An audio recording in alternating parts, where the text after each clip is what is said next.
Hi, welcome back to Bow Books, or welcome if you've not been here before. I'm really sorry if you have been here before that I haven't been updating very much. There are reasons for it. I've been, again, like I said a couple of videos ago, that there's been a lot going on in my life, even though I'm not doing anything.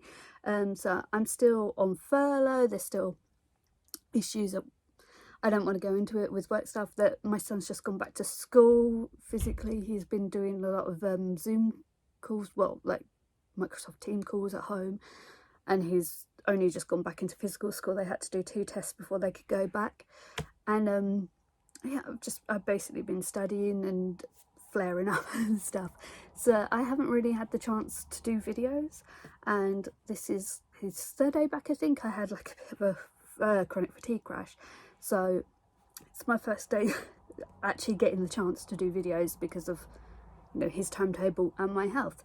So I'm going to start talking about a book that I mentioned a couple of videos ago, which is Sense and Sensibility, which is, I've only got a copy of in here. It's the first book that you see in the story. Think about these like old books, the pages stick together really easily. So yeah, that's table of contents in the Jane Austen book. It took me a long time to get into Sense and Sensibility. I felt like there was a lot of information to process to build up to the story, and it took most of volume 1. There's 3 volumes, volume 1, 2, 3, obviously. They're all about 20 chapters long. So like the first volume, it is just basically establishing the context of the story, the characters, the main players, all that sort of stuff. So it took me until about 2 chapters in volume 2 to really get into the story and to really feel like I was connecting to anyone. I wasn't really sure what to make of Eleanor or Marianne, but I feel like I'm very much more of an Eleanor personally. So yeah, I thought it was a really good storyline. Like, I think I said in the video, I think I was talking about books that have had an influence on me, and how Jane Austen really introduced the concept of society in the old days to me. Like, I wasn't used to that, and Sense and Sensibility is very much like that. It's very much the way society used to be, with men in charge, and women just had to basically fit around what men wanted. And as a result, Eleanor, Marianne, their little sister, and their mum don't really get much of what do you call it? They don't get much from the passing of their father, his will. It all goes to their half brother, who thinks, well, he thinks that he has to give them money, and his wife is kind of, she's very much like, I don't think that's what your dad meant. And they go from like getting £1,000, which was big money in those days and fairly big money these days, to like 500 to 200 to 100 to, it's just a gesture. If they feel bad, they will be there for them. So they move to a cottage halfway across the country, just to, you know, have a new start. They don't want to live near the house that they've been kicked out of, and they've just kind of got to build their own life again. And Marianne meets a boy, she really falls for him. He takes a look of her hair, which I think was like a, from what I can pick up in the context of this, like an old-fashioned way of saying, this is the person I want to be with. Like, it's a keepsake they keep in a ring, and that's like their betrothed. But then he goes and marries someone else because she has more money. And then Eleanor has had like a thing with their half brother's brother-in-law, and it turns out he's going to marry someone else. And like, there's this whole thing about what Marianne and Eleanor really need from a partner, and what is available to them. And Eleanor's very internalized, so when she hears that the guy she likes, Edward, is going to marry someone else, she kind of keeps it all to herself. And the person that he was going to marry, she's kind of become friends with, but I think she kind of arm's distance friend this person as well. And I can't remember the names now, but this girl was very much like, I know you like him, but I liked him first, and very competitive, and Eleanor doesn't really play the games very much. And then Marianne, when she finds out the person that she thought she was with then marries someone else, she's in tears, she's very melodramatic. Yeah, so it's kind of a contrast between the two sisters, and also the contrast of how you deal with grief. Do you vocalize it and get the sympathy, or do you just try and respect everyone else and balance what you're going through with what other people need from you? And then things happen, and of course it's Jane Austen, so there's a happily ever after. Marianne ends up with a very old man who was like 40 and she was like 18. I think he was about 40.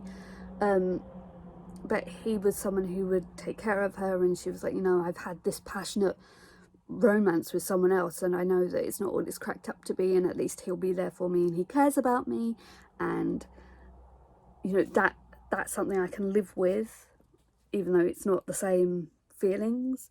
She kind of grows into loving him because of his actions throughout the book, whereas Eleanor kind of gets the guy she always liked in the end, because he was done dirty by the woman he was betrothed to. So, it's Lucy. Oh my god, how do I forget such simple names?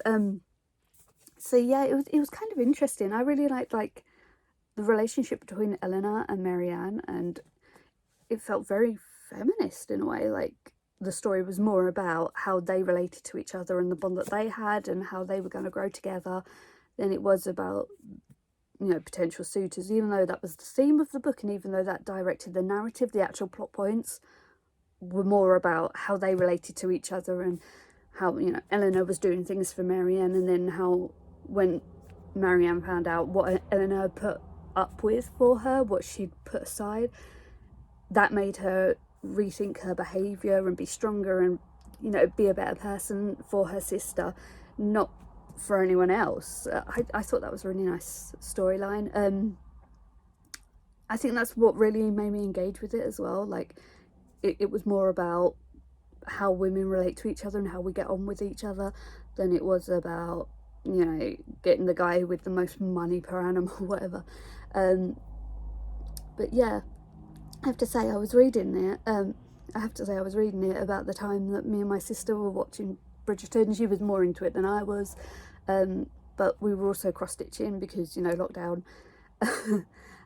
So we'd look up from Bridgerton, and I'd be like half reading and stitching, and she's stitching, and she's like, after this, shall we have a turn about the room? So yeah, we went for a bit of a phase with that. But yeah, I definitely love Jane Austen's approach to her storytelling and what she considers important, and how you can see things that are important today resonate in those stories. And I think that's why Jane Austen is such a big storyteller for so many women, because it's relatable content for us. Even if you don't have a sister, you have a friend who's like a sister, or you've been done badly by a man before, and hard relate with that sort of stuff. Or like in the terms of Eleanor and Lucy's friendship, how sometimes a friendship develops but there are like bones of contention between them. And yeah, I really enjoyed reading Sense and Sensibility in the end, even though it took me, like I said, the entire first volume to really get settled into it. So it took me a lot longer to read the first third than it did to read the second two, but that's just the way these things go. I think that's all I've got to say about Sense and Sensibility. I apologise for it being a shorter video than usual, kind of getting back into the swing of things, so hopefully I won't have this much verbal rubbishness next couple of videos. But I will say that I am going to film a few videos at once, just because grabbing the opportunity while I can. And I'm really sorry if you can hear that noise. The house opposite's got this machine in today. I don't know what they're doing. But yeah, I'll be doing a few videos, so sorry if the get-up is exactly the same, and sorry if I'm not very verbose while I'm doing it. I will do my best. And also I brought my chair over, so if you've noticed that my my setup is a little bit different. That's why I thought, you know, if I'm going to be doing videos, I don't want to be standing. Also, I joined a writing club, and we have an hour-long Zoom, and it's just easier to sit and then interact. So you might see videos from this perspective a little bit more, but we'll see. So I will see you next time. Bye.